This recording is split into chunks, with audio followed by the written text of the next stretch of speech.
સુરતમાંથી છેલ્લા ઘણા સમયથી ડુપ્લિકેટ વસ્તુઓના એક પછી એક કૌભાંડ ખુલી રહ્યા છે। ખોરાકથી લઈને યુનિવર્સિટીની ડુપ્લિકેટ માર્કશીટ વચ્ચે બોર્ડની માર્કશીટ પણ ડુપ્લિકેટ વેચાતી હોવાનું સામે આવ્યું છે।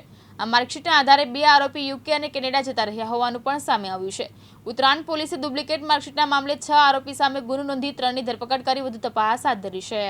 મોટા વરાછા અને સરથાણા જકાતનાકા વિસ્તારમાં બોગસ માર્કશીટનું કૌભાંડ ચાલતું હતું। ઉત્તરાયણ ડીમાર્ટ રોડ ઉપર ગ્રીન પ્લાઝામાં તેજાણી ટુરિઝમની ઓફિસમાં બોગસ માર્કશીટનો વેપલો ચાલતો હતો। અત્યાર સુધીમાં સેંકડો લોકોને બોગસ માર્કશીટ આપવામાં આવી હોવાની વાત સામે આવી છે।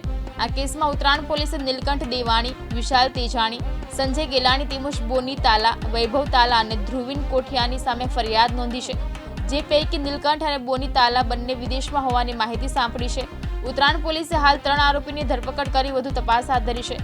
પોલીસની પ્રાથમિક તપાસમાં એવી હકીકત બહાર આવી છે કે આરોપીઓ એક માર્કશીટ દીઠ 1 લાખથી 1,30,000 જેટલી રકમ વસૂલ કરતા હતા।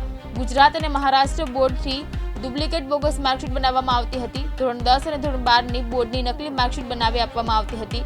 જે 6 આરોપી સામે ગુનો નોંધાયો છે તે પૈકી 2 આરોપી હાલ યુકે અને કેનેડા હોવાનું સામે આવ્યું છે। સાબિર સૈયદ, દિવ્યાંગ ન્યૂઝ, સુરત।